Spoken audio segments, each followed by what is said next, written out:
بشكل كبير. طبعا هروح سريعا للمدير الفني لوادي دجلة العالمي احمد حسام ميدو. اخيرا ميدو. مساء الخير يا سيف والف مبروك. حبيبي يا ميدو ربنا يخليك.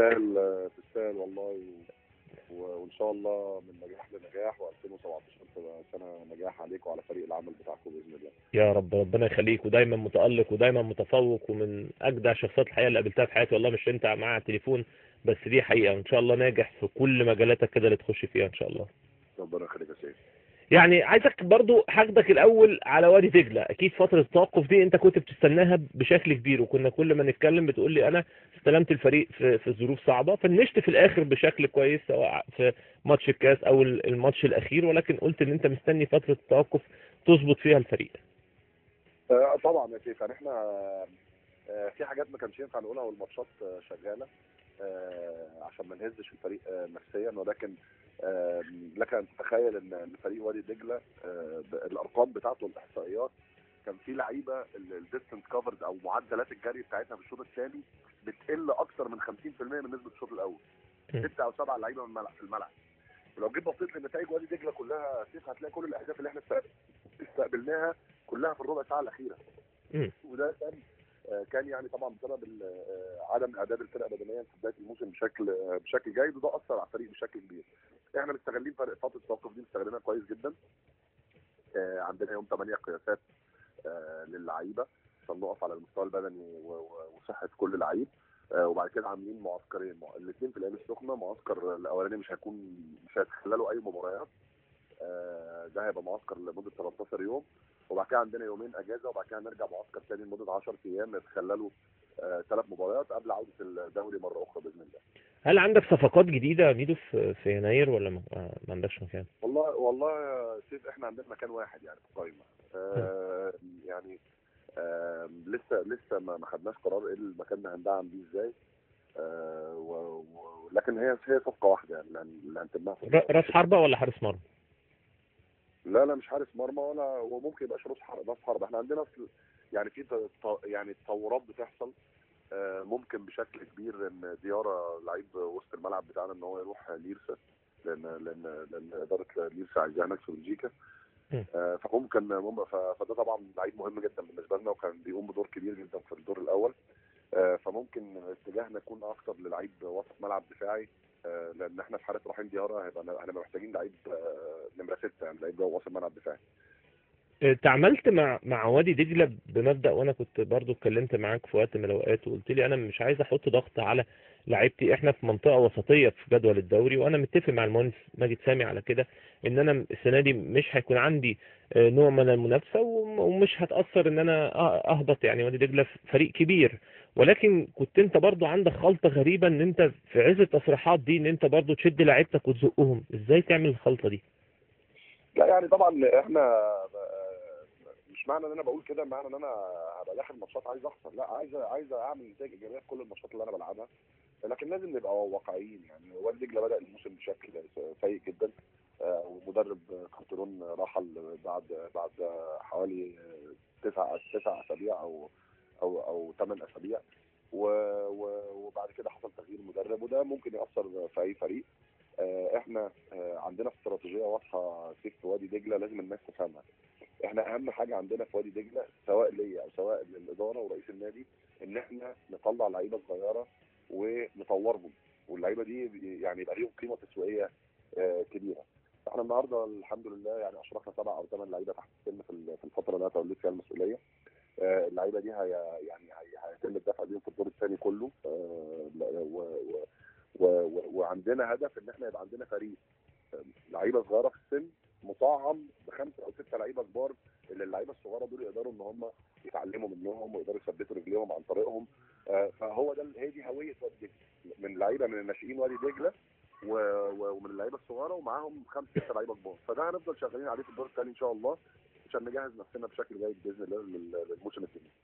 ميدو يعني برضو تعاملت الحقيقه مع عصام الحضري بمنطق الاحترافيه طبعا، ولكن ده تصريح انا من وجهه نظري بمنطق الرجوله والجدعنه. يعني انت كان عصام عنده خلاف مع اللعيبه نهيته، عصام كان ممكن ان الحارس مرمى اللي موجود يكمل، فضلت ترجعه اخر كام ماتش بحيث ان يكون موجود مع المنتخب الوطني. وده يعني برضو فيها الحقيقه نوع من الجدعنه بشكل كبير جدا، لان ساعات المدير الفني يبص لمصلحه الفريق، وساعات المدير الفني يبص لمصلحه اللاعب ان هو يروح المنتخب. لا هو عصام يعني بما لا شك فيه، هو كان متاثر بضغط المباريات بشكل كبير جدا بعد مباراه غانا. فاحنا زي ما اتكلمنا قبل كده، انا فضلت ان احنا ان هو بناء على طلبه ان هو يريح ماتشين او ثلاثه، ولما رجع بشكل مختلف، وانهى الدوري في اخر مباراتين بشكل جيد جدا. ماتش الداخليه كان كويس جدا، وماتش اسوان كان جيد جدا. وانا بقول ان عصام الحضري يستحق ان هو يكون الحارس الاول في الجابون، لانه هو الحارس اللي عنده خبرات كبيره جدا، عنده خبرات اكثر من اي حد موجود، قائد حقيقي في الملعب. والاهم من كده ان عصام الحضري هو اللي لعب المباراه الاخيره مع المنتخب وتالق بشكل كبير جدا. فمش شايف يعني، طبعا رغم تالق الشناوي واكرامي والحقيقه يعني هما الاثنين حارسين مميزين جدا، لكن اكيد اللي يستحق ان هو يكون الحارس الاساسي في الجابون هو عصام الحضري، نظرا لخبراته ونظرا للمستوى الكبير اللي قدمه مع المنتخب ومع وادي دجله في اخر مباراتين. رأيك في اختيارات كوبر للجابوني، وانت دايما صاحب مدرسة ان يعني هو الراجل يختار زي ما هو عايز وبعد كده يحسب على الفاتورة، هو ليه وجهة نظر؟ لا يعني بص يعني كوبر انا في رايي ان هو كان صريح ان اللعيبه الملتزمه تكتيكيا، اللعيبه اللي بتنفذ لي فلسفتي، واللعيبه اللي حافظه شغلي هي اللي هتبقى موجوده معايا، وده حقه. يعني بص، المدرب فكره يا سيف، هو ده فكره. هو فكره ان انا حتى لو في لعيب كان مميز في اخر 5 6 اسابيع في الدوري ومش عارف شغلي، انا ما عنديش وقت ان انا احفظه دلوقتي. وده يعني ده خلي بالك برضه في نقطه مهمه كيف لازم الناس تفهمها. معظم مدربين المنتخبات كده. يعني مثلا اقول لك على سبيل المثال، لو مدرب المانيا، خضيره ما كانش بيلعب مع ريال مدريد نهائيا يعني. سامي خضيره قبل بطوله اوروبا الاخيره ما كانش بيلعب مع ريال مدريد يعني ولا مباراه، سواء بقى للاصابه او سواء عدم مشاركته بصفه اساسيه، ورغم كده خدوا معاه منتخب المانيا ولعبوا اساسي. يعني فاهمني؟ فده دي مش معنى كده ان الفريق كله يبقى كده، لا، لكن مش مسموح لك كمدرب منتخب ان يبقى في 2 أو 3 لعيبه حافظين شغلك، بس بيمروا بظروف صعبه وانت لازم تقف جنبهم عشان هم اللي حافظين شغلك. كل مدرب وليه رجالته يا سيف. نفس الكلام كابتن جوهر الله يرحمه كان بيعمل كده يا سيف. يعني لو تفتكر في وقت من الاوقات هاني رمزي ما كانش بيشارك بصفه اساسيه في كايزر كلاوس، كان بقاله مثلا 3 4 شهور ما بيلعبش، كابتن جوهري كان بيستدعيه ويشركه، وكان لعيب اساسي في منتخب مصر. نفس الكلام ابراهيم سعيد لو تفتكر مره لما توقف من الاهلي وقعد 3 شهور ما بيشاركش في المباريات، كابتن جوهري جابه ولعبه اساسي في ماتش السنغال وكسبنا السنغال في استاد القاهره. فكل مدرب ليه اللعيبه بتاعته وليه رجالته، وانا شايف ان ده يعني حق لكوبر ان هو يختار اللعيبه اللي هي متعوده على شغله، حتى لو ما كانتش بتشارك. احنا بندعم المنتخب وبندعم جهاز المنتخب وواثقين فيهم ان شاء الله المنتخب يعمل بطوله كبيره، وانا سعيد جدا بان اتحاد الكوره مش حاطط ضغوط على كوبر. هيقدر ينافس في كاس ميدو ولا هيعمل بطوله كويسه؟ والله بص، انا مطمن على المنتخب مع كوبر. يعني كوبر راجل واقعي وراجل ما بياخدش ريسك كتير، ما بيخاطرش كتير في الملعب، واللعيبه خلاص بقى عندها وعي تكتيكي. الفرقه بقى يعني انا شايف فرقه منتخب مصر من اتقل فرق البطوله، يعني فرقه تقيله، فرقه منظمه، وفرقه لعيبه عندها وعي تكتيكي كبير جدا، وان شاء الله نتمنى لهم التوفيق. يعني باذن الله مصر اقل حاجه باذن الله تبقى موجوده في المربع الذهبي ان شاء الله. شايف شكل الدوري، منافسه الدوري ازاي تنحصر ما بين الاهلي والزمالك ولا ممكن يكون فيه مفاجآت؟ لا، مفاجآت صعب. يعني طبعا في فرق بتحاول، لكن في فرق امكانيات كبير جدا، وفي فرق يعني لازم نرفع لها القبعه ان هي لغايه دلوقتي موجوده في المقدمه زي المقاصه وزي المصري.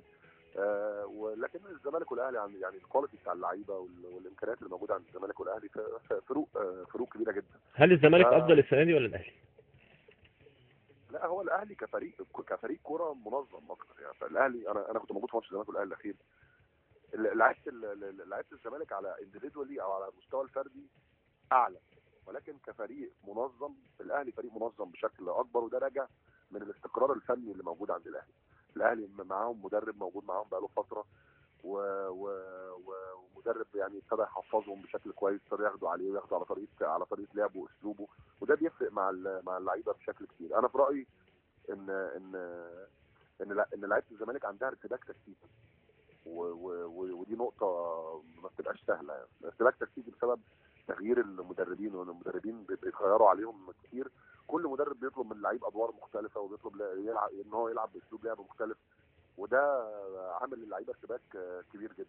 اتمنى ان مجلس اداره الزمالك يوفق في اختيار مدرب باذن الله يكون جيد، واتمنى ان الاهم من اختيار المدرب ان يكون المدرب ده جاي عن قناعات كبيره عشان ما يتغيرش بسهوله. نصيحتك ايه للاداره ميدو؟ والله بص، يعني انا كان في كلام يعني ما بيني وما بين احمد مرتضى وما بين امير مرتضى من فتره. يعني انا ما اعرفش الاول كابتن محمد حلمي خلاص هيمشي ولا لا. انا ما اقدرش ان انا يعني الكلام ده من فتره يعني كبيره يعني. وانا يعني رشحت لهم مدرب، يعني انا شايف ان هو مدرب كويس جدا، وفي نفس الوقت فلوسه قليله وعنده خبرات في الدوري المصري كبيره جدا. مين؟ ريكاردو مدرب الاسماعيلي السابق. مدرب عنده خبرات كبيره. الكلام ده يعني كان من 3 شهور تقريبا، يعني من فتره كبيره يعني. ان ريكاردو مدرب عنده خبرات كبيره جدا، وفي نفس الوقت فلوسه لا تتعدى ال 10-15 الف دولار. دي الفلوس اللي كان بيتقاضاها يعني في الاسماعيلي. وفي نفس الوقت مدرب كبير، يعني مدرب عنده خبرات كبيره جدا في منطقه الشرق الاوسط، وخاصه يعني ما تنساش ان ريكاردو وصل لماتش فاصل مع الاهلي في 2011 بتاعي، لما كان في الاسماعيلي. فيعني انا يعني لو جه مدرب اجنبي، انا ما اعرفش كابتن محمد حلمي يعني لو هيقعد طبعا خلاص هيقعد، انما لو جه مدرب اجنبي اتمنى ان هو يكون مدرب عنده خبره بالدوريات اللي هنا، ويكون عنده خبرات كبيره جدا، لان تدريب الزمالك مش سهل، فيه ضغوط كبيره جدا، ولازم يكون مدرب عنده خبرات تحمل هذه الضغوط. هل في بديل مصري يا ميدو؟ يعني في حاله عدم استقرار كابتن محمد حلمي، هل نادي الزمالك قدامه بديل مصري ولا الامور صعبه؟ يعني بص، الموضوع انا في رايي موضوع مصري دلوقتي مش سهل. الامور مش سهله يعني في طبعا ولاد نادي الزمالك كتير، وفي منهم ناس عندها خبرات كبيره جدا، ولكن الموضوع مش موضوع فني بس، هو موضوع يعني فني، والتعامل مع مجلس الاداره وحاجات كتيره جدا. ففي طبعا ولاد نادي الزمالك موجودين، يعني واحد زي الكابتن حسن شحاته موجود، وفي انا بتكلم عن الناس اللي مش مرتبطين بعمل يعني. ما اقدرش اتكلم على حد مرتبط بعمل يعني، بس مش مرتبطين بنادي. في الكابتن حسن موجود، ودلوقتي الكابتن حلمي طولان موجود، الاثنين عندهم خبرات كبيره جدا. ولكن يعني الامور مش سهله يعني. انا في رايي ان في حاله وجود حد فيهم هيبقى في ضغوط كبيره جدا عليه. فممكن لو مدرب اجنبي يكون عنده خبرات، انا في رايي ده هيكون الحل الامثل لنادي الزمالك.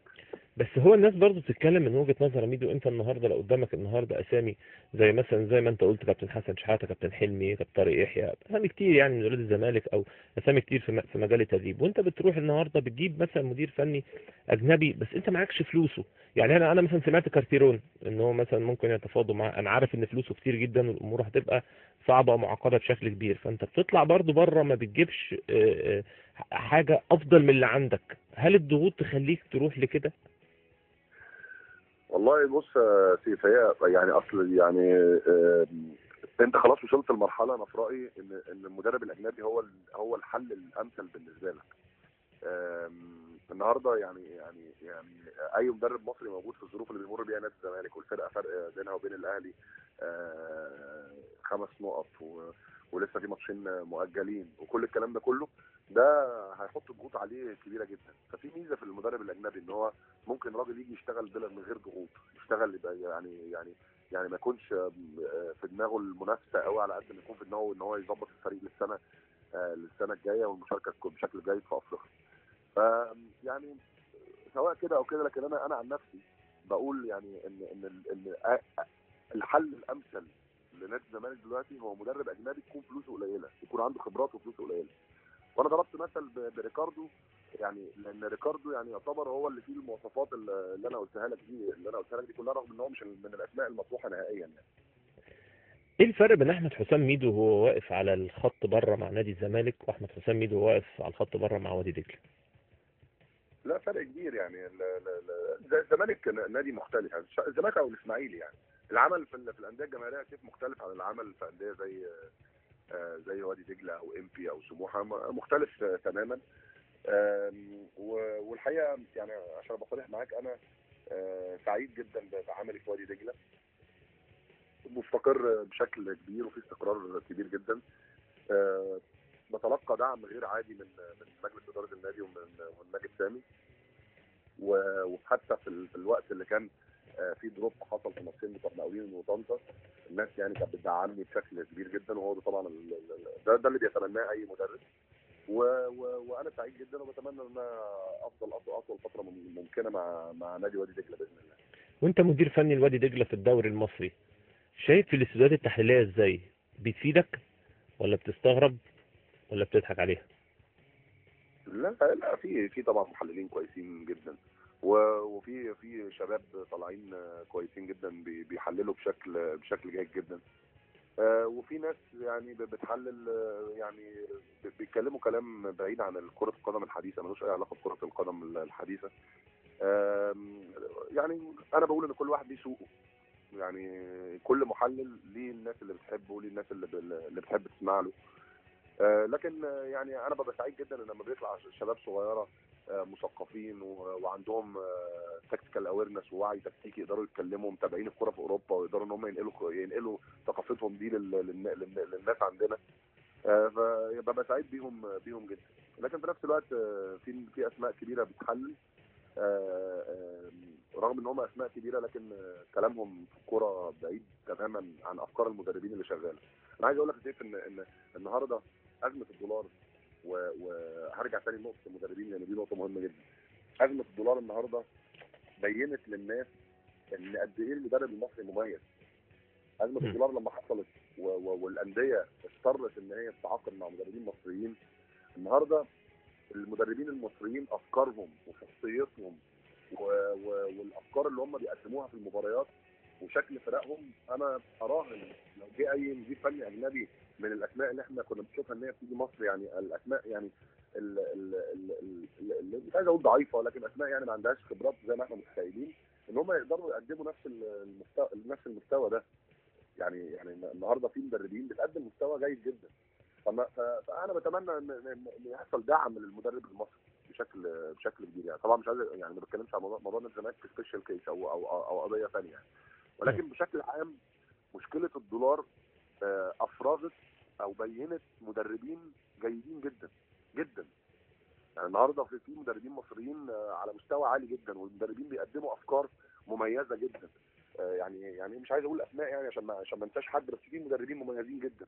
فيعني انا سعيد بكده، سعيد ان في مدربين صغيرين طالعين، ومدربين عندهم خبرات بيطوروا من نفسهم. وده بالنسبه لنا كان ناقصنا يعني. وجود عدد كبير جدا من المدربين الاجانب في الدوري المصري كان قاتل فرصه المدرب المصري ان هو يظهر ويبرز بشكل جيد. ميدو، وانت في نادي الزمالك وبتتعامل مع التحكيم المصري، وانت في وادي دجله بتتعامل مع التحكيم المصري، في فروقات؟ وانا مش عايز اتكلم على التحكيم لان انتوا بعد كده توقفوني، سيبوني في حالي. اتكلم وانا هظبطك.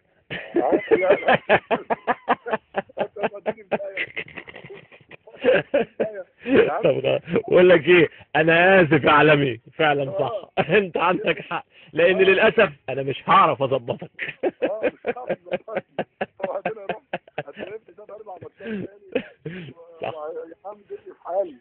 والله العظيم عندك حق فعلا صح. بقول لك ايه، جيت اخد منك السبحه سيبنا هنغرق احنا الاثنين. لا سيبني يا عم، سيبنا وتقولي ويقعد يقول لك بقى ميدو قال انت خلي بالك، ميدو قال غير لما حد تاني يقول. ميدو قال دي يعني قصه بقى كبيره. دايما النجم كلمته عاليه، هي دي وده ضريبه الشهره الحقيقه. والله يعني ربنا يشهر المدربين التانيين كلهم عشان كده يعني يبقوا زي انا كمان. يا رب ان شاء الله ربنا يكرمك، وان شاء الله باذن الله ربنا يوفقك. شكرا يا سيف، والف مبروك يا سيف. ربنا يخليك، ودايما انت هنا ولا فين؟ انا في القاهره. انت في القاهره؟ ان شاء ما الله. سافرتش يومين الجونة ولا حاجة؟ لا والله كان عندي شغل. كان عندك شغل هنا ها؟ لا كان عندي شغل في بي ام. اه كان عندك شغل هناك. امبارح اول امبارح. ولادك هنا ولا هناك؟ ولادي هنا. ولادك دول انت مش هحططهم معاك والله العظيم. ابوهم معلش. حضروا الشنط واطلعوا على هنا، حضروا الشنط واطلعوا على هناك. شغل عالمي. حبيبي يا سيدي. ربنا يخليهم لك يا ميدو ويوفقك ان شاء الله، ومن نجاح لنجاح كده ان شاء الله. اشكرك يا ميدو. احمد حسام ميدو العالمي المدير الفني لوادي دجله، حديث طويل، تصريحات طويله، كل الردود بادئين السنه الجديده زي ما انتم شايفين دايما على راديو هيتس. معانا جديد ومعانا المزيد. فاصل مع عثمان ونرجع لكم بعد الفاصل.